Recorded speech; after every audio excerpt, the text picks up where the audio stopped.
Hello बच्चों, welcome back to my channel. कैसे हैं आप सब लोग। आप लोग का जो यूपी में एलटी ग्रेड की वैकेंसी आई है, इसकी प्रिपरेशन आप लोग कर रहे थे, जिसमें प्रीवियस सेम जो 2018 में पेपर हुआ था, उसके क्वेश्चंस मैं आप लोग को सॉल्व करवा रही थी, जिससे कि आपको ये आइडिया लग जाए कि किस तरह के क्वेश्चंस आपके एग्जाम में पूछे जाते हैं, किस लेवल के क्वेश्चंस रहते हैं, और उसी के अकॉर्डिंग ही आप अपनी तैयारी भी कर सकें। इस पर बहुत से बच्चों को कंफ्यूजन है कि क्या क्या चीज़ें पूछी जानी है, कि आपका सब्जेक्ट आएगा और साथ में और दो सेक्शन रहते हैं, एक आपका जीएस का सेक्शन रहता है और आपका प्लस सब्जेक्ट रहता है। तो यहाँ पर जीएस में क्या-क्या चीज़ें आनी है, सब्जेक्ट में कितना आएँगे, कितने क्वेश्चंस रहेंगे, इस पर एक अलग से सेपरेट वीडियो मैं आप लोग के लिए लेकर आऊँगी, जिससे कि सारी आपके जो भी क्वेश्चंस हैं वहाँ पर सॉल्व हो जाएँ, आपकी सारी क्वेरीज़ जो हैं वो क्लियर हो जाएँ।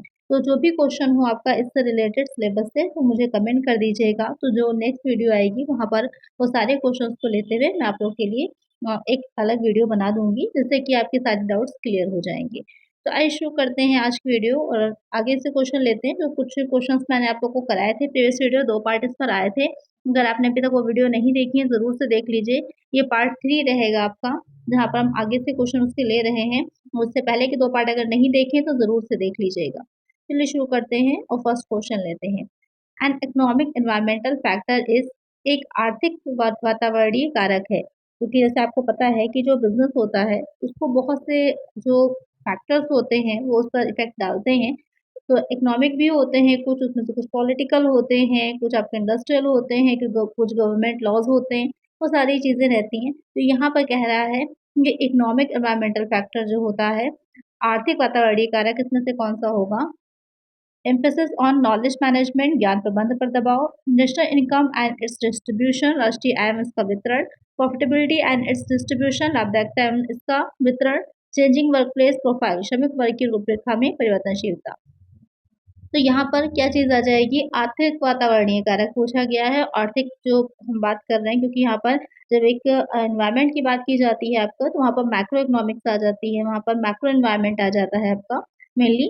तो वहाँ पर क्या हो जाएगा? National income and it's distribution, राष्ट्रीय आय एवं इसका वितरण। तो करेक्ट आंसर क्या हो जाएगा? ऑप्शन बी हो जाएगा। क्योंकि जो राष्ट्रीय आय है, नेशनल इनकम है, बहुत ही इफ़ेक्ट करती है, क्योंकि जो भी बिज़नेस चल रहा है, उसमें जो आप एक इकोनॉमी का ही हिस्सा होते हैं वहाँ पर। अगर आप इंटरनेशनल लेवल पे जाके बिज़नेस कर रहे हैं, तो वहाँ पर भी बहुत सी चीज़ें होती हैं जो इफ़ेक्ट करेंगी ही। तो एक इस वातावरण का काफ़ी इफ़ेक्ट पड़ता है हमारे बिज़नेस पर। तो करेक्ट आंसर हो जाएगा ऑप्शन बी। चलिए नेक्स्ट क्वेश्चन लेते हैं।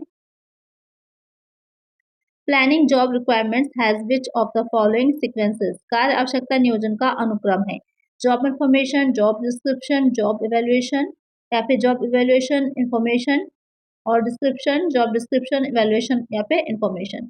यहाँ पर कहने का मतलब ये है कि जो आप तो प्लान कर रहे होते हैं जॉब को, कोई भी कार्य होता है, जैसे कि अपॉइंट किया जाता है, जैसे आप ही लोग हैं, आप लोग का रिक्रूटमेंट होगा, अपॉइंट किया जाएगा, तो वहाँ पर ये देखा जाएगा। सबसे पहले तो ये हुआ कि जो है इतनी-इतनी वैकेंसीज़ अलग-अलग जगह खाली है, इतने कार्य पे लोगों को रखने की आवश्यकता है। तो वहाँ पर देखा गया कि क्या-क्या किस-किस जो है सब्जेक्ट में कितनी-कितनी नीड है, किस-किस तरह के जो है कहाँ-कहाँ पर किन लोगों को अपॉइंट करना है, किस डेज़िग्नेशन पे करना है, उसके अकॉर्डिंग अलग-अलग वैकेंसीज़ आप लोगों के लिए निकाली गईं। आप लोग उसमें फॉर्म भरेंगे, फिल करेंगे, उसके बाद जब आपका क्लियर हो जाता है एग्ज़ाम, तो वहाँ पर अपॉइंट किया जाएगा। तो वहाँ पर बहुत सी चीज़ें होती हैं कि जॉब का डिस्क्रिप्शन क्या है, उसको किस तरह से इवैल्यूएट किया जाएगा आपकी परफ़ॉर्मेंस को, तो उसका एक सही सीक्वेंस क्या होता है। तो यहाँ पर बहुत सारी चीज़ों को तो नहीं शामिल किया है, यहाँ पर मेनली 3 चीज़ों की बात की जा रही है, तो क्या इसका सीक्वेंस हो जाता है? तो करेक्ट आंसर ऑप्शन ए हो जाएगा कि सबसे पहले कार्यसूची बनाई जाएगी कि जॉब से रिलेटेड इन्फॉर्मेशन सारी कलेक्ट की जाती है, कि क्या-क्या काम है और किसको करने हैं, किस तरह की रिक्वायरमेंट है। उसके बाद जॉब का वर्णन होता है, डिस्क्रिप्शन दिया जाता है, उसके बाद हम कार्य का मूल्यांकन करते हैं। तो करेक्ट आंसर हमारा ऑप्शन ए हो जाएगा, जिसका सही सीक्वेंस होगा। चलिए नेक्स्ट क्वेश्चन लेते हैं। As per Section 2, subsection 68 of the Companies Act 2013, a private company should have a minimum paid up share capital of। Company अधिनियम 2013 की धारा 268 के अनुसार एक निजी कंपनी की न्यूनतम प्रदत्त अंश पूंजी होगी 2 लाख की, 5 लाख की, 10 लाख की या फिर 1 लाख की। तो यहाँ पर कह रहा है कि जो कंपनी अधिनियम 2013 है, उसके अकॉर्डिंग जो आपकी सेक्शन 2 सबसेक्शन 68 है, क्योंकि अब इसमें काफ़ी अमेंडमेंट भी हो गए हैं, 2018 में फिर अमेंडमेंट हुआ था, लेकिन जो अभी आपका चल रहा है मेजर जो है वो कंपनीज़ एक्ट 2013 ही चल रहा है। तो उसी से रिलेटेड यहाँ पर क्वेश्चन पूछा गया है, तो उसमें कितनी दे रखी है, तो वो आपकी हो जाती है 1 लाख की। यहाँ पर बात हो रही है प्राइवेट कंपनी के लिए, तो करेक्ट आंसर क्या हो जाएगा हमारा? ऑप्शन डी हो जाएगा। अब क्वेश्चन ये आता है कि प्राइवेट कंपनी होती क्या है या किस तरह से उसकी स्पेशल चीज़ें कुछ होती हैं जिसकी वजह से वो प्राइवेट कंपनी जो होती है पब्लिक कंपनी से अलग हो जाती है, कौन-कौन सी हो जाती है? यहाँ पर देख सकते हैं आप कि अंशों के हस्तांतरण पर रोक लगाती है, जो उसके शेयर्स होते हैं वो ट्रांसफरेबल नहीं होते। इस तरह से पब्लिक कंपनी में ईज़िली एक अपना कोई भी व्यक्ति शेयर है किसी दूसरे व्यक्ति को ट्रांसफ़र कर सकता है, लेकिन प्राइवेट कंपनी में नहीं हो सकता। कर्मचारियों को छोड़कर सदस्यों की संख्या जो होती है 200 तक होती। पहले आपकी मिनिमम जो थे, पहले की बात कर रही हूँ मैं, पहले जो मिनिमम थे 2 थे और मैक्सिमम कितने थे आपके 50 थे। अब जो है वो बदल करके कितना हो चुका है, अब आपके बदल करके 200 हो गए हैं, तो इसको 2 से याद रखिएगा। क्वेश्चन यहाँ से बन जाता है, अगर आप टीजीटी, पीजीटी की भी प्रिपरेशन कर रहे हो, तो प्रीवियस में जो पेपर हुआ था, वहाँ पर ये पूछा भी गया था क्वेश्चन, तो इसलिए इसको भी ध्यान में आपको रखना है। फिर आ जाता है कर्मचारियों की किसी प्रतिभूतियों के लिए जनता को आमंत्रित करने पर प्रतिबंध लगाती है। तो यहाँ पर क्या है कि ये जनता को आम जनता को इनवाइट नहीं करती अपने शेयर्स लेने के लिए, जैसे कि पब्लिक कंपनी करती है, अपना प्रॉस्पेक्टस जारी करती है और उसके बाद जो है लोग आवेदन करते हैं, एप्लीकेशन देते हैं, फिर जो अलॉटमेंट होता है, वो सारी चीज़ें, तो वो इसमें नहीं होती। तो ये 3 मेजर डिफरेंस हो जाते हैं, जो पब्लिक कंपनी और प्राइवेट कंपनी के बीच में होते हैं। चलिए नेक्स्ट क्वेश्चन लेते हैं। यहाँ पर आपको 2 लिस्ट दे रखी हैं, आपको आपस में क्या करना है, मिलान करना है। तो लिस्ट ए में आपको प्लानिंग है, स्टाफिंग है, डायरेक्टिंग है, कंट्रोलिंग है। लिस्ट 2 में है आपका ट्रेनिंग, फोरकास्टिंग, इवैल्यूएशन, मोटिवेटिंग। तो यहाँ पर कौन सी चीज़ किससे रिलेटेड है, आपको ये बताना है। तो जब भी बात हमारी आती है कि जो प्लानिंग होती है, नियोजन होता है। अगर हम जब प्लानिंग की बात करेंगे, नियोजन क्या होता है कि फ्यूचर में जो कुछ भी करना है, उसकी एक पहले से ही पूरी एक कंप्लीट योजना हम तैयार कर लेते हैं, उसको हम प्लानिंग कहते हैं, नियोजन कहते हैं। अब जब भी नियोजन किया जाएगा तो सबसे पहले आप एक अनुमान लगाएँगे। एक सिंपल सा बर्थडे पार्टी भी अगर आपके घर में हो रही है, तो आप ये अनुमान लगाते हैं कि कितने लोग आपको इनवाइट कर रहे हैं, कितने इन्विटेशन होंगे, उसी के अकॉर्डिंग आपकी सारी प्रिपरेशन होती है कि कितनी जगह आपको चाहिए, कितना जो है फूड में इन्वेस्ट होगा, कहाँ पर कितना जो है क्रॉकरी चाहिए होगी, सारी चीज़ें आप उसी के अकॉर्डिंग तो नियोजन की बात जब भी की जाती है तो किससे रिलेटेड हो जाता है वो फोरकास्टिंग से हो जाता है। स्टाफिंग जो है, स्टाफिंग में क्या होता है, जो नियुक्तिकरण जिसे कहा जाता है कि जैसे आप ही लोगों के लिए वैकेंसी आई, उसमें आपने फॉर्म भरा, फिर उसमें वहाँ पर एक आपका प्री एग्ज़ाम होगा, मेंस होगा, उसके बाद आपका अपॉइंटमेंट होगा। वो सारी चीज़ें क्या कहलाती हैं? स्टाफिंग कहलाती हैं। स्टाफिंग की बात होगी तो यहाँ पर क्या होता है कि आपको अपॉइंट करने के बाद आपको ट्रेनिंग दी जाती है, प्रशिक्षण दिया जाता है। एक इस तरह से आपको वहाँ पर काम करना होता है। जो स्टाफिंग किससे रिलेटेड हो जाएगी? ट्रेनिंग से। डायरेक्टिंग निर्देशन में क्या आता है? जब डायरेक्टर कोई निर्देश दे रहा होता है, तो वो मोटिवेट कर रहा होता है अपने एम्प्लॉइज़ को, जिससे या फिर अपने सबऑर्डिनेट्स को कि वो मोटिवेट होकर ज़्यादा से ज़्यादा ज़्यादा से ज़्यादा जो भी ऑर्गनाइज़ेशन है उसकी वेलफेयर के लिए काम कर सकें। कंट्रोलिंग में क्या आ जाता है? नियंत्रण क्यों किया जाता है? मूल्यांकन जो होता है वो नियंत्रण से आपका रिलेटेड हो जाता है। तो यहाँ पर अगर हम देखें तो ए का दूसरा, तो यहाँ पर ऑप्शंस की बात करें तो ये दोनों तो बाहर हो जाएँगे और बी का हमारा फर्स्ट था, तो बी का हमारा फर्स्ट है, तो यहाँ पर ऑप्शन ए जो है वो करेक्ट हो जाएगा। तो इस तरह से कभी-कभी अगर आपको सारी चीज़ें नहीं भी पता है, 1 या 2 चीज़ें पता है, तो उससे भी आप आंसर अपना निकाल सकते हैं। करेक्ट आंसर हो जाएगा हमारा ऑप्शन ए। चलिए नेक्स्ट क्वेश्चन पे चलते हैं। The element not necessary in each objective under management by objectives MBOA approach is उद्देश्यों द्वारा प्रबंध जो है दृष्टिकोण के अंतर्गत प्रत्येक उद्देश्य में आवश्यक तत्व नहीं है। कॉस्ट एलिमेंट लागत तत्व है, ह्यूमन रिलेशन एलिमेंट है, मानवीय संबंध तत्व है, टाइम एलिमेंट है या फिर मेजरेबल एलिमेंट है। तो यहाँ पर क्वेश्चन जो आपसे कह रहा है कि जो उद्देश्यों द्वारा प्रबंध एमबीओ होता है मैनेजमेंट बाय ऑब्जेक्टिव, उसकी अगर हम बात करें उसके प्रोस्पेक्टस में या उसके दृष्टिकोण से कि प्रत्येक उद्देश्य में आवश्यक तत्व नहीं है, यहाँ पर नॉट लिखा है, नहीं की बात की जा रही है। कौन-सा एलिमेंट नहीं होता? तो वहाँ पर कॉस्ट एलिमेंट नहीं होता, बाकी ये तीनों ही एलिमेंट वहाँ पर होते हैं। तो करेक्ट आंसर हो जाएगा हमारा ऑप्शन है। इसकी अगर हम बात करें कि अ, कब से इसकी शुरुआत हुई थी, तो बहुत इम्पोर्टेंट है ये चीज़ भी कि अल्फ्रेड सीलान द्वारा 1950 में खोजी गई तकनीक की अवधारणा को लोकप्रिय बनाने में, लेकिन में पीटर ड्रकर जो है, अगर क्वेश्चन आपसे पूछता है कि एमबीओ कि वो किसने की थी, कि कौन है इसका जनक? या फिर फादर ऑफ एमबीओ पूछ सकता है, तो पीटर एफ ड्रकर हैं, इसको याद रखिएगा, ये भी आपसे क्वेश्चन एग्ज़ाम में बन सकता है। इन्होंने वर्ष 1954 में अपनी एक बुक लिखी थी द प्रैक्टिस ऑफ मैनेजमेंट, उसमें इन्होंने एमबीओ के बारे में बताया था या कहा था। अब इसमें कौन-कौन से तत्व होते हैं? बेसिक एलिमेंट्स मानवीय हो जाते हैं, समय होता है, मापनीय होता है। तो इस तरह से आपको टॉपिक्स को समझिए कि किस तरह से टॉपिक्स पूछे गए हैं, उससे रिलेटेड और कौन-कौन से क्वेश्चन बन रहे हैं, उनको नोट डाउन करते चलिए, जिससे कि एग्ज़ाम में आपको ये हेल्प रहे कि कैसे पढ़ना है। क्योंकि अब का जो पैटर्न चल रहा है क्वेश्चन्स आने का, तो अब आप अपना सिलेबस में एक-एक सब्जेक्ट वाइज़ नहीं पढ़िए, अब आज का पैटर्न है कि टॉपिक वाइज़ पढ़िए। कि किस टॉपिक से ज़्यादा क्वेश्चंस पूछे जाते हैं और उन टॉपिक्स को नोट करिए और उसमें से रिलेटेड कौन से क्वेश्चंस बन सकते हैं, उसको नोट डाउन कर लीजिए, उसको रिवाइज़ करिए, उसके बाद अपने प्रीवियस ईयर सॉल्व करिए। तो आज के टाइम में जो पढ़ने का लेटेस्ट पैटर्न है, वो आपका यही है। चलिए नेक्स्ट क्वेश्चन पे चलते हैं। The highest form of democratic organisation is लोकतांत्रिक संगठन का उच्चतम प्रारूप है लाइन ऑर्गेनाइजेशन, रेखीय संगठन, फंक्शनल ऑर्गेनाइजेशन, कार्यात्मक संगठन, कमेटी ऑर्गेनाइजेशन, समिति संगठन, स्टाफ ऑर्गेनाइजेशन या फिर स्टाफ संगठन। तो यहाँ पे क्या कह रहा है कि highest form of democratic organisation यानी कि लोकतांत्रिक जो है बहुत ज़्यादा लोकतांत्रिक मानी जाती है, जहाँ पर लोग फ्री होकर के अपना काम इजीली कर सकते हैं। ज़्यादा कोई अथॉरिटी ऐसी अथॉरिटेटिव नहीं चीज़ें हैं या इस तरह से कोई जो है आपको बहुत ज़्यादा किसी के ऑर्डर मानने के लिए आप जो बाध्य नहीं हो रहे हैं, तो आपकी वो कमेटी ऑर्गेनाइजेशन होती है, समिति संगठन होता है। तो एक आंसर क्या हो जाएगा? ऑप्शन सी हो जाएगा। यहाँ पर भी आप देख सकते हैं कि समिति संगठन का प्रारूप जो होता है, लोकतांत्रिक संगठन का उच्चतम प्रारूप होता है। इसमें अगर हम कहें कि कितनी तरह की समितियाँ होती हैं, वो देख लीजिए। स्थायी समितियाँ होती हैं, अस्थायी होती हैं, परामर्शदात्री होती हैं, समन्वय की होती हैं, अनुसंधान रिसर्च के लिए होती हैं और फॉर्मल और इनफॉर्मल हमारी कमिटीज़ होती हैं। तो डिटेल को भी अच्छे से समझा करिए, उससे और क्वेश्चन्स आपके बनते हैं। नेक्स्ट क्वेश्चन है which of the following pairs is correctly matched. यहाँ पर कह रहा है कि इसमें से कौन सा पेयर ऐसा है जो आपस में करेक्टली मैच कर रहा है। F W Taylor human relation approach के थे, हेनरी फ्योर जो थे यूनिवर्सिटी ऑफ मैनेजमेंट के थे, एल्टन मायो जो थे साइकोलॉजिकल अप्रोच के थे, मैरी पार्कर फॉलेट जो थी वो साइंटिफिक मैनेजमेंट की थी। तो कौन सा आपस में क्या है कनेक्ट हो रहा है? तो करेक्ट कौन सा ऑप्शन होगा आपका यहाँ पर? जो ऑप्शन बी है, हेनरी फ्योर जो थे वो प्रबंध की सार्वभौमिकता का उन्होंने सिद्धांत दिया था। यही एक पॉइंट आपका कनेक्ट है, बाकी सारे क्या है, बाकी तीनों जो ऑप्शन गलत हैं। एफ डब्ल्यू टेलर किसके हैं? तो आपको पता है कि एफ डब्ल्यू टेलर किसके हो जाते हैं, वो आपके साइंटिफिक मैनेजमेंट के हैं। साइंटिफिक मैनेजमेंट का उन्होंने दिया था, तो ये वाला तो आपका साइंटिफिक मैनेजमेंट हो जाएगा, जो कि इसमें यहाँ पर गलत आ रहा है, बताया गया है। दूसरा जो थर्ड वाला है एल्टन मायो जो है, एल्टन मायो किससे रिलेटेड हो जाती हैं? जो एल्टन मायो थे उन्होंने मानवीय संबंध दृष्टिकोण दिया था, ह्यूमन रिलेशन अप्रोच दिया था। अब आता है मैरी पार्कर फॉलेट, तो अब इन्होंने कौन-सा दिया था? इनका कौन-सा नियम है? तो ये आप लोग मुझे कमेंट करके बताइए कि इनका कौन-सा नियम है?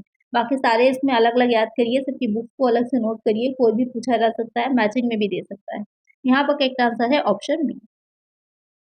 नेक्स्ट क्वेश्चन है Marketing functions described by Tousley, Clark and Clark are. जो टॉसले, क्लार्क एंड क्लार्क थे, उनके द्वारा वर्णित विपणन के कार्य क्या हैं? 5 हैं, 7 हैं, 8 हैं, 10 हैं। कौन-कौन से कार्य हैं उनके? तो वहाँ पर आपके कितने कार्य हो जाते हैं? 8 कार्य हो जाते हैं। 8 तरह के उन्होंने दिए हैं, तो अलग-अलग जो आपके रहे हैं प्रबंध शास्त्री, उन्होंने अलग-अलग तरह से दिए हैं, तो आपको सारे ही ध्यान में रखने होंगे कि कौन-सा एग्ज़ाम में आपके पूछ रहा है। यहाँ पर जो 8 दिए हैं, वो 8 कौन से हैं? एक बार क्विकली वो भी देख लेते हैं। तो जैसा कि आप स्क्रीन पे देख रहे होंगे, इसे 3 तरह से क्या किया गया है, 3 तरह से बाँटा गया है। एक आपके विनिमय के कार्य हो जाते हैं, एक्सचेंज हो जाते हैं फंक्शंस, एक आपके भौतिक वितरण फिजिकल डिस्ट्रीब्यूशन के होते हैं, एक सुगमता कार्य होते हैं। तो जो फर्स्ट वाला जो आपका विनिमय का कार्य है, उसमें आ जाता है बाइंग एंड असेंबलिंग यानी कि क्रय करना और विक्रय करना। भौतिक वितरण के जो होते हैं, तो वहाँ पर आपको ट्रांसपोर्टेशन आ जाता है और स्टोरेज या फिर भंडारण आ जाता है। और फिफ्थ में आ जाएगा सुगमतापूर्ण में फाइनेंसिंग करना, वित्तीय यानी कि और रिस्क टेकिंग जोखिम उठाना, मार्केट इन्फॉर्मेशन कलेक्ट करना और साथ में स्टैंडर्डाइजेशन यानी कि मानकीकरण करना। तो ये हो जाते हैं मार्केटिंग के 8 फंक्शंस, तो इनको याद रखिएगा क्योंकि अगर अलग से पूछा जाता है आपसे किसी प्रशास्त्री का नाम लेकर के तो उसके अकॉर्डिंग आपको बताना होगा। जैसे प्रबंध के 14 प्रिंसिपल जो थे, 14 सिद्धांत जो थे वो किसने दिए थे? वो आपके हेनरी फ्योल ने दिए थे, तो उससे रिलेटेड क्वेश्चन भी बनते हैं। इस तरह से भी आपको पढ़ना है। चलिए नेक्स्ट क्वेश्चन लेते हैं। One of the disadvantages of sole proprietary organisation is एकल स्वामी संगठन के दोषों में से एक है अनलिमिटेड लायबिलिटी असीमित दायित्व होता है, गोपनीयता होती है, बंद की निम्न लागत है, उपरोक्त सभी। यहाँ पर दोषों की बात की जा रही है कि क्या उसके डिसएडवांटेजेस होते हैं। तो यहाँ पर गोपनीय होना ये तो उसका एक एडवांटेज हो जाएगा, लिमिट लागत भी एडवांटेज हो जाता है। तो यहाँ पर अनलिमिटेड लायबिलिटी, क्योंकि एक अकेला व्यक्ति ही संभालने वाला है, तो यहाँ पर इस वजह से क्या होता है, उसकी जो लायबिलिटी होती है वो अनलिमिटेड होती है, तो ये उसका डिसएडवांटेज होता है। एक आंसर हो जाएगा ऑप्शन ए। तो एक चीज़ का ध्यान रखिएगा, यहाँ पर सोल प्रोप्राइटरशिप की बात हो रही है, एकल जो व्यवसायी होता है उसकी बात हो रही है। यहाँ पर आपकी क्योंकि वन पर्सन कंपनी भी होती है, तो वहाँ पर उसकी जो वन पर्सन कंपनी होती है, तो वहाँ पर चीज़ें अलग होती हैं, यहाँ पर अलग होती है, तो ध्यान दीजिएगा कि किस तरह से क्वेश्चन आपसे पूछ रहा है। अक्सर यहीं पर गलतियाँ हो जाती हैं। यहाँ पर और भी कुछ चीज़ें बताई गई हैं कि क्या-क्या दोष हैं, पूंजी के सीमित साधन होते हैं, अस्थायी अस्तित्व है, असीमित दायित्व है, असंतुलित प्रबंध। ये भी इसके क्या हो जाते हैं, डिसएडवांटेजेस होते हैं। नेक्स्ट क्वेश्चन है the branch of economics which focuses on what should be is.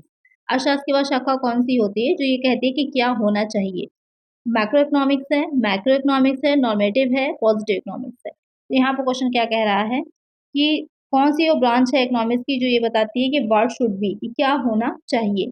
तो आपको पता ही है वो कौन सी हो जाती है कि इकोनॉमिक्स में या किसी भी विषय में ये चीज़ पूछी आती है जिसको कि हम विज्ञान के दृष्टिकोण से देखते हैं कि हाँ, ये एक तरह से साइंस है, तो वो कौन-सी साइंस होती है, आदर्शवादी है या वास्तविक है? ये मेनली क्वेश्चन बनता है। तो वो क्या हो जाती है, क्या होना चाहिए जो बता रही है, वो आपकी आदर्शवादी हो जाती है, नॉर्मेटिव इकोनॉमिक्स हो जाती है। तो एक आंसर हो जाएगा ऑप्शन सी। और जो वास्तविक होती है, वो ये बताती है कि क्या है।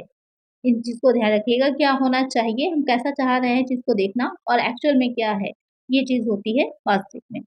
चलिए नेक्स्ट क्वेश्चन लेते हैं। Find out from the following table by which law the firm is working. निम्नलिखित तालिका से ज्ञात कीजिए कि फर्म किस नियम से कार्य कर रही है। यहाँ पर यूनिट दे रखी है इनपुट की और यहाँ पर साधन की इकाइयाँ दे रखी हैं। तो यूनिट यहाँ पर 1, 2, 3, 4 और 5 है। यहाँ पर आपके साधन की इकाइयाँ हैं, 10 है, 25 है, 50 है, 85 है, 135 है। आपको बताना है कि यहाँ पर जो उत्पत्ति है उसका कौन सा नियम लग रहा है, आपको ये चीज़ बतानी है। तो अगर आप ध्यान से देखेंगे तो पहले 10 थी इकाइयाँ, यहाँ पर अब आपकी क्या हो गई हैं, 15 ऐड हो गई हैं, उसके बाद कितनी बढ़ गई हैं, 25 हो गई हैं, फिर देखिएगा 35 हैं, उसके बाद क्या है, ये बढ़ती ही जा रही हैं आपकी आगे, क्योंकि ये आपकी क्या हो रही हैं, एक तरह से बढ़ती चली जा रही हैं। तो कौन-सा नियम यहाँ पर लागू होता है, तो यहाँ पर लॉ ऑफ इंक्रीजिंग रिटर्न हो जाएगा, उत्पत्ति वृद्धि नियम लागू हो जाता है। तो एक आंसर क्या हो जाएगा हमारा, ऑप्शन सी हो जाएगा।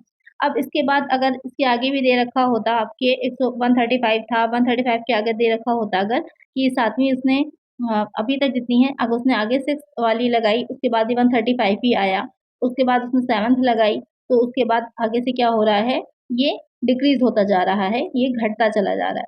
तो यहाँ तक क्या होता, जहाँ तक उसके सेम ही आ रहा था 135 तक, तो ये समता नियम हो जाता। ये आपका समता नियम हो जाता और उसके बाद जब ये घट रहा है, तो यहाँ पे क्या हो जाता, ये ह्रास नियम हो जाता। तो ध्यान रखिएगा, हो सकता है टेबल आगे तक आपकी दी जाए, तो किस तरह की टेबल दी गई है, उसी के अकॉर्डिंग आपका आंसर भी होगा।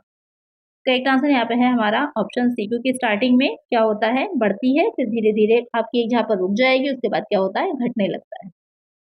चलिए नेक्स्ट क्वेश्चन है, what should be price elasticity of demand by proportionate method if Q1 20,000 हो, Q2 25,000 हो, P इज इक्वल टू 10 हो और P2 क्या हो, 8 हो। तो यहाँ पर आपको क्या बताना है, मांग की कीमत लोच आपको बतानी है, अनुपातिक रीति से कितनी होगी।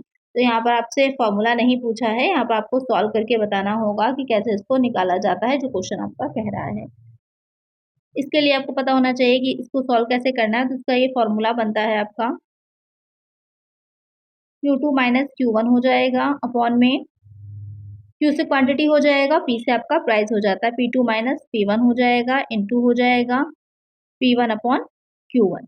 ये आपका फॉर्मूला हो जाता है। इसी में आपको इनपुट करके सॉल्व कर लेना है। तो इनपुट करेंगे तो क्या हो जाएगा, Q2 हमारा कितना दे रखा है, जो वो क्वांटिटी है, क्वांटिटी हमारी Q2 में दे रखी है 25,000 की, लिख लीजिए, माइनस हो जाएगा 20,000 का, अपॉन में क्या आ जाएगा, प्राइस जो दे रखा था, तो प्राइस आपका कितना दे रखा है, 8 दे रखा है और माइनस में 10 हो जाएगा, इनटू हो जाएगा 10 अपॉन में आ जाएगा 20,000। तो जिस तरह की इक्वेशन हमारी ये बन जाएगी। अब इसको हमें सॉल्व करना है, सॉल्व करेंगे तो क्या होगा, सबसे पहले तो माइनस कर दीजिएगा, तो कितना आ जाएगा, माइनस करने पर हमारा आ जाएगा 5000 का, अपॉन में आ जाएगा माइनस का 2। यहाँ पर आपका ये माइनस भी लगा रहता है, इसको भी ध्यान में रखिएगा। ये माइनस लगा रहता है साथ में, इसको ध्यान में रखिएगा। इंटू हो जाता है यहाँ पर 10/20,000। अब इसको हम सॉल्व करेंगे, जब सॉल्व करिएगा तो कितना आएगा, तो यहाँ पर सीधे आप डिवाइड भी कर सकते हैं या जो है मल्टीप्लाई करके भी इसको सॉल्व कर सकते हैं। जब सॉल्व करेंगे तो ऊपर आपका 50 आ जाएगा, अपॉन में आ जाएगा 40। कैसे सॉल्व किया, ये 3 बार चला जाएगा, यहाँ पर ये 4 टाइम जाएगा। इसको सॉल्व करिएगा तो ये 5 टाइम जाएगा। इस तरह से आप इसको सॉल्व कर लेंगे। यहाँ पर ये 0 नहीं रहेगा, ये 0 हट जाएगा, तो भी पूरा पूरा यहाँ पर डिवाइड हो जाएगा, तो आपको 0 नहीं रहेगा। अब इसको बाद इसको भी हम क्या करेंगे, डिवाइड कर लेंगे। इसको डिवाइड करेंगे तो कितना आ जाएगा, 1.25 आ जाएगा, और यही हमारा आंसर हो जाएगा। 1.25 कहाँ पर दे रखा है, ऑप्शन ए में दे रखा है, ये हमारा करेक्ट आंसर होगा। तो इस तरह से जो आपका फॉर्मूला है, इसमें रख कर ही आपको इसको सॉल्व करना होगा। तो आपने जहाँ पर भी इलास्टिसिटी ऑफ डिमांड पढ़ा होगा, वहाँ पर सारे फॉर्मूलाज लिखे होंगे, उसको अलग से नोट कर लीजिए। और इस तरह का क्वेश्चन बनता है, क्योंकि ये प्रीवियस ईयर पेपर है, उसमें क्वेश्चन आया हुआ है, और तो आपको इसी तरह से इसको सॉल्व करना होगा। चलिए नेक्स्ट क्वेश्चन लेते हैं। Which among the following is not an economic problem, निम्नलिखित में से कौन सी एक आर्थिक समस्या नहीं है। अनलिमिटेड वांट्स यानी कि असीमित आवश्यकताएं, चॉइस बिटवीन वांट्स आवश्यकताओं का चुनाव, सोशल इंजस्टिस सामाजिक अन्याय, या फिर लिमिटेड रिसोर्सेज सीमित संसाधन। तो क्या जो है वो एक आर्थिक समस्या इकोनॉमिक प्रॉब्लम नहीं है, ये पूछा है, नॉट लगा है क्योंकि। तो क्या नहीं है, तो सामाजिक अन्याय जो है आपकी, ये सोशल प्रॉब्लम है, ना कि इकोनॉमिक प्रॉब्लम है। बाकी की तीनों जो है वो इकोनॉमिक प्रॉब्लम है, इसलिए यहाँ पर करेक्ट आंसर क्या हो जाता है, हमारा ऑप्शन सी हो जाता है। इसके अलावा और कौन-कौन सी होती हैं, तो यहाँ पर आप देख सकते हैं कि पहली हो जाती है असीमित आवश्यकताएँ हैं, सीमित या दुर्लभ संसाधन है, आवश्यकताओं का चुनाव करना है, ये सारी क्या हो जाती हैं हमारी जो मेन इकोनॉमिक प्रॉब्लम्स हैं मानी जाती हैं। चलिए नेक्स्ट क्वेश्चन है। नेक्स्ट क्वेश्चन है, लिबरलाइजेशन मीन्स उदारीकरण से क्या आशय होता है। रिड्यूसिंग नंबर ऑफ इंडस्ट्रीज, उद्योगों की संख्या घटा देना, कंपटीशन को कम कर देना, रिलैक्सिंग कंट्रोल मैकेनिज्म यानी कि नियंत्रण तंत्र में ढील करना, pre determination of interest rate, ब्याज दर का स्वतंत्र निर्धारण। तो यहाँ पर क्या होता है उदारीकरण का मतलब, तो आपको पता ही था कि 1991 में जो आपकी इंडस्ट्रियल पॉलिसी नई आई थी, तो उसमें मेन जो था एलपीजी की नीति अपनाई गई थी। एलपीजी क्या हो जाता है, ये आपका लिबरलाइजेशन हो जाता है, उदारीकरण हो जाएगा। जो पी से होता है ये आपका निजीकरण हो जाता है, और जो जी से होता है वो आपका वैश्वीकरण हो जाता है। इसकी नीति अपनाई गई थी, ये तीनों चीज़ें लागू की गई थी। तो उसमें अगर हम बात करें उदारीकरण की, लिबरलाइजेशन की, तो वहाँ पे ये था कि जितने भी बिज़नेस चल रहे थे, सिर्फ़ कुछ ऐसे उद्योग थे, जो 8 उद्योग थे बेसिकली जो रखे गए थे, इसके लिए कि वहाँ पर लाइसेंस लेना कंपल्सरी होता है, और बाकी उद्योग कोई भी है तो उसके लिए लाइसेंस लेना अनिवार्य नहीं था। 5 उस 8 उद्योगों में से भी बाद में जो है 3 उद्योग और हटा दिए गए, अब सिर्फ़ 5 ही उद्योग रह गए हैं, जहाँ पर लाइसेंस लेना आपके लिए कंपल्सरी है, बाकी नहीं है। तो यहाँ पर किस चीज़ में कमी की गई थी, तो वो हो जाता है नियंत्रण तंत्र में। जो मैकेनिज़्म था उसमें रिलैक्सिंग कंट्रोल ऑन मैकेनिज़्म। तो करेक्ट आंसर क्या हो जाएगा, ऑप्शन सी। ना तो आपका कॉम्पिटिशन कम क्यों हुआ था, ना ही इंडस्ट्रीज़ की संख्या, कॉम्पिटिशन तो इनफैक्ट और बढ़ जाएगा, क्योंकि जब जो है आप लाइसेंस हटा देंगे तो वहाँ पर बहुत से लोग जो है बिज़नेस में आ पाएँगे, इंडस्ट्रीज़ डेवलप होंगी, तो कॉम्पिटिशन तो बढ़ेगा ही, घटेगा नहीं। और एक हेल्दी कॉम्पिटिशन अच्छा भी रहता है कंज्यूमर्स के पर्सपेक्टिव से भी, इकोनॉमी के उससे भी। एक अगर हेल्दी कंपटीशन है तो वो अच्छा ही रहता है। तो करेक्ट आंसर यहाँ पर क्या हो जाएगा, हमारा ऑप्शन सी हो जाएगा। चलिए नेक्स्ट क्वेश्चन है। नेक्स्ट क्वेश्चन है, the inverse relationship between variation in the price and quantity demanded is not due to, मूल्य तथा मांग की मात्रा में परिवर्तन के बीच विपरीत संबंध का कारण नहीं है। फ्यूचर एक्सपेक्टेशन भावी प्रत्याशा, इनकम इफेक्ट आय प्रभाव, सब्स्टिट्यूशन इफेक्ट प्रस्तावना प्रभाव, law of diminishing marginal utility सीमांत उपयोगिता ह्रास नियम। तो क्वेश्चन ये कह रहा है यहाँ पर कि मूल्य तथा मांग की मात्रा में परिवर्तन के बीच विपरीत संबंध का कारण क्या होता है। क्योंकि आपने देखा होगा कि इस तरह से कुछ अगर बनता है तो अगर ये मांग वक्र हो जाएगा आपका, ये प्राइस वक्र हो जाता है, तो वहाँ पे क्या होता है, जैसे-जैसे मांग क्या होगी, सॉरी, जैसे-जैसे मूल्य जो होता है वो आपका बढ़ता जाता है, मांग क्या होती है, घटती चली जाती है। तो क्या होता है, एक अपोज़िट रिलेशनशिप पाया जाता है, तो उसका क्या कारण नहीं। तो यहाँ पर जो ऑप्शंस दे रखे हैं 4, तो चारों ही ऑप्शन किसी न किसी तरह से करेक्ट ही हैं आपके, कि ये जो है इफ़ेक्ट पड़ता है। लेकिन जो आयोग ने 2018 में एग्ज़ाम हुआ था, उसमें जो आंसर माना था, तो उन्होंने इनकम इफ़ेक्ट को माना है। आय प्रभाव जो होता है वो के बीच में रिलेशन का कारण नहीं होता है। तो करेक्ट आंसर क्या हो जाएगा, हमारा ऑप्शन बी हो जाएगा। लेकिन बहुत सी ऐसी वस्तुएँ होती हैं जिन पर आय का प्रभाव नहीं होता, सिर्फ विलासिता वाली वस्तुएँ हैं, तो वहाँ पर इफ़ेक्ट नहीं पड़ता है आय का। लेकिन आयोग ने जो माना है आंसर इसको ऑप्शन बी ही माना है। बाकी तीनों क्या है इसके इफ़ेक्ट के कारण है। जैसे यहाँ पर भी आप देख सकते हैं बाकी के और जो होंगे भावी प्रत्याशा हो गई, जो उसकी अन्य वस्तुओं के मूल्य में परिवर्तन है उसका भी इफ़ेक्ट पड़ता है, प्रस्ताव पर प्रभाव का भी और सीमांत उपयोगिता ह्रास नियम का भी। चलिए नेक्स्ट क्वेश्चन है long run cost curves are called. जो दीर्घकालीन लागत वक्र होते हैं वो क्या कहा जाता है? ऑपरेटिंग कर्व्स कहा जाता है, फिक्स्ड कर्व होते हैं, वेरिएबल कर्व्स होते हैं, प्लानिंग कर्व्स होते हैं। यहाँ पर जो दीर्घकालीन लागत वक्र होते हैं एक शॉर्ट टर्म होते हैं, एक लॉन्ग टर्म होते हैं। लॉन्ग टर्म जो होते हैं उसमें बहुत सी चीजें इफेक्ट करते हैं। इनफैक्ट पूरा का पूरा क्या होता है कि फिक्स तो रहती है, उसमें भी फिक्स में भी चेंजेस हो सकते हैं। लॉन्ग टर्म की जब बात की जाती है तो उसको हम प्लानिंग कर्व्स कहते हैं, योजना वक्र कहते हैं। एक आंसर क्या हो जाएगा हमारा ऑप्शन डी हो जाएगा। तो ये भी दो तरह के रहते हैं। दीर्घकालीन औसत लागत वक्र को निम्नलिखित नामों से भी हम जान सकते हैं। इसको एनवेलप कर्व भी कहते हैं और प्लानिंग कर्व, तो दो नामों से और भी इसको जाना जाता है। तो ध्यान में रखिएगा, ये भी लिखा हो सकता है कि इस वक्र को लिफाफा वक्र भी कहा जाता है क्योंकि यह सभी अल्पकालीन औसत लागत वक्रों को ढक लेती है। तो अगर आपने को याद होगा तो कुछ इस तरह से बना होता है, छोटे-छोटे से क्या होते हैं, जो आपके छोटे-छोटे से इस तरह से काटते हुए शॉर्ट टर्म वाले होते हैं और जो लॉन्ग टर्म वाला होता है इसको नीचे से काटता हुआ ऊपर की तरफ जाता है। ये आपका लॉन्ग टर्म वाला होता है। तो इस तरह से कुछ बनता है इसलिए इसको एनवेलप कर्व कहा जाता है क्योंकि ये सबको अपने आप में समेटे हुए होता है। तो इन इकोनॉमिक्स जितनी भी है उसको अच्छे से जो उसके फिगर्स हैं उनको ध्यान में रख करके पढ़िएगा क्योंकि बहुत से क्वेश्चंस ऐसे होते हैं जो आप फिगर से फाइंड आउट कर सकते हैं उसके आंसर को। तो फिगर्स इसके बहुत ही इंपॉर्टेंट होते हैं, तो उनको ज़रूर से ध्यान में रखिएगा। चलिए नेक्स्ट क्वेश्चन लेते हैं which of the following is called Gaussian first law. जो गोसेन का प्रथम नियम है उसे और किस नियम के नाम से जाना जाता है? लॉ ऑफ सब्स्टिट्यूशन प्रतिस्थापन का नियम, लॉ ऑफ इक्विलिब्रियम यूटिलिटी समसीमांत उपयोगिता का नियम, डिमिनिशिंग मार्जिनल यूटिलिटी सीमांत उपयोगिता ह्रास नियम या फिर इनमें से कोई नहीं। तो गोसेन का जो प्रथम लॉ है क्या कहलाता है? उसे हम law of diminishing marginal utility सीमांत उपयोगिता ह्रास नियम के नाम से भी जानते हैं। एक आंसर क्या हो जाएगा हमारा ऑप्शन सी हो जाएगा। अच्छा गोसेन का द्वितीय नियम भी था, तो जो सेकंड वाला इसका इनका लॉ है वो कौन सा लॉ है जो इनको गोसेन के द्वितीय नियम के नाम से जाना जाता है? तो इसका आंसर आप लोग मुझे कमेंट करिएगा कि सेकंड लॉ इनका कौन सा है। चलिए नेक्स्ट क्वेश्चन है विच equation is correct in the case of monopoly. एकाधिकार की दशा में कौन सा समीकरण सही होगा? यहाँ पर कह रहा है कि जब यहाँ पर मोनोपोली होगी तो वहां पर कौन सा समीकरण जो होगा वो करेक्ट होगा इसमें से? A R is equal to M R, AR is greater than MR, AR is less than MR, AR is equal to MR is equal to 0। यहाँ पर कौन सा सही होगा ये आपसे क्वेश्चन पूछ रहा है। तो अगर हम बात मोनोपोली की करें तो एक अधिकार एक ऐसी दशा होती है जहाँ पर किसी भी वस्तु का या किसी प्रोडक्ट का उत्पादन करने वाला जो होता है वो एक अकेला ही व्यक्ति होता है, एक अकेला व्यक्ति होता है और पूरी तरह से उसका एकाधिकार होता है मार्केट पर। वो अपने अकॉर्डिंग क्या होता है कीमत को निर्धारित कर सकता है, कीमत पर उसका क्या होता है कंट्रोल रहता है। तो यहाँ पर एकीकरण कौन सा समीकरण सही होगा तो वो हो जाता है आपका option B, A R is greater than M are.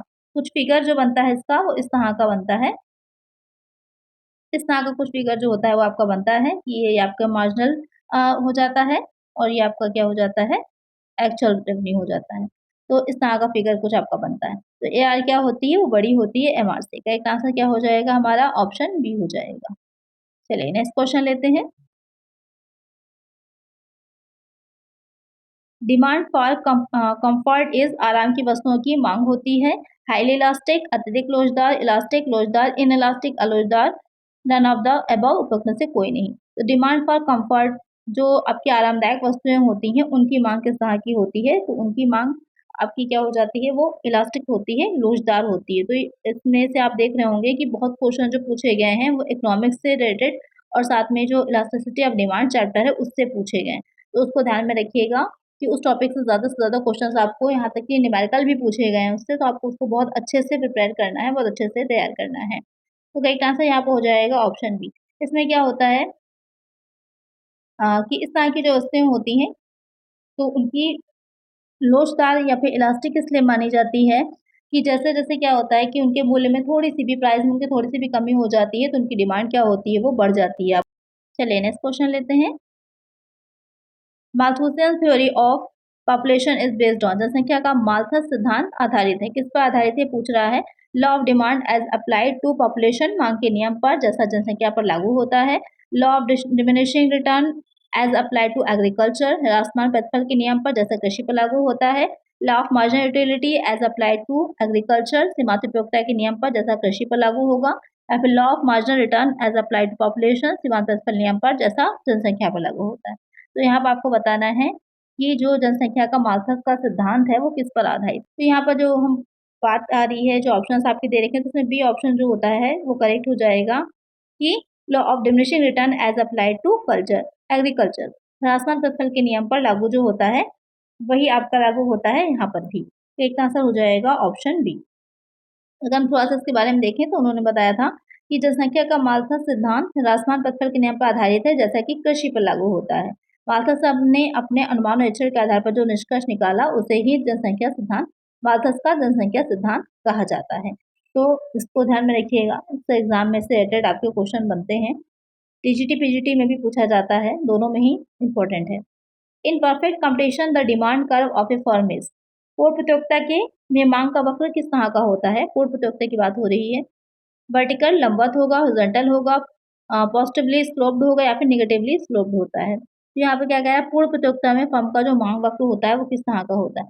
पूर्व प्रतियोगिता एक ऐसी सिचुएशन होती है जहाँ पर जितने भी क्रेता या विक्रेता होते हैं, जितने भी क्रेता होते हैं उन सबको वो अवेयर होते हैं, जागरूक होते हैं, उनको पता होता है अपने राइट्स सारे, उनको मार्केट के बारे में पूरी जानकारी होती है। इसीलिए पूर्व प्रतियोगिता जो होती है वो आपकी काल्पनिक मानी जाती है।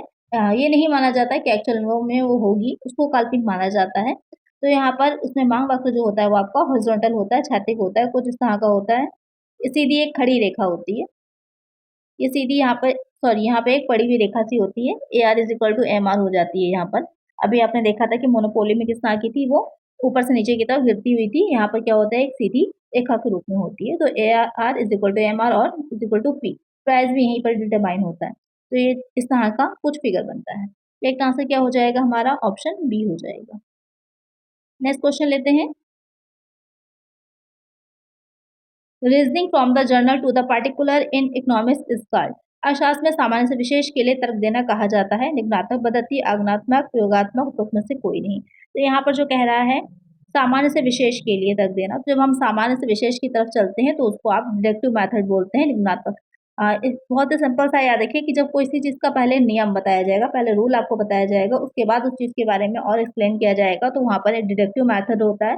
और जब आपको पहले एग्जाम्पल देकर के चीज़ों को बताया जा रहा है, दिखाया जा रहा है, समझाया जा रहा है, उसके बाद आपको नियम बताया जा रहा है, तो वहाँ पर हमारा इंडक्टिव मेथड होता है। तो यहाँ पर कह रहा था सामान्य से विशेष।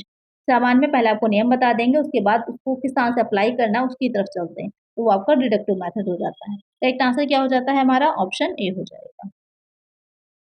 चलिए नेक्स्ट क्वेश्चन है, if price of commodity decreases by 20% and the demand for that commodity increases by 40%, then elasticity of demand would be। यदि किसी वस्तु की कीमत जो है वो 20% क्या हो जाएगी, वो कम होगी, और उस वस्तु की मांग में 40% की वृद्धि होती है, तो मांग की लोच किस तरह की होती है। पूर्णता लोचदार है, पूर्णता बेलोचदार है, इकाई लोचदार है, अत्यधिक लोचदार है। तो यहाँ पर जो क्वेश्चन आपसे कह रहा है कि क्या हुआ है, वस्तु की प्राइस जो था वो 20% कम हुआ, लेकिन मांग जो थी 40% से बढ़ गई है। तो किस तरह की वस्तु होती है, उसको किस तरह की बोलते हैं। तो इसका आंसर सभी लोग आप लोग मुझे कमेंट करिएगा, इसका जो भी आपको के अकॉर्डिंग करेक्ट आंसर होगा। नेक्स्ट वीडियो जो आएगी यहीं से हम कंटिन्यू करेंगे आगे के लिए क्वेश्चंस को, तो इसका आंसर सभी लोग मुझे कमेंट सेक्शन में ज़रूर से बताइएगा कि इसका करेक्ट आंसर कौन सा है, ए होगा, बी होगा, सी होगा या फिर डी होगा। तो आज की वीडियो में इतना ही। आई होप वीडियो अच्छी लगी होगी, हेल्पफुल रही होगी। अगर वीडियो अच्छी लगी तो लाइक ज़रूर से कर दीजिएगा, और चैनल पर नया हो तो चैनल को सब्सक्राइब कर लीजिएगा, जिससे कि आपको इसी तरह की वीडियोस मिलती रहें। चलिए मिलते हैं नेक्स्ट वीडियो में। Thank you.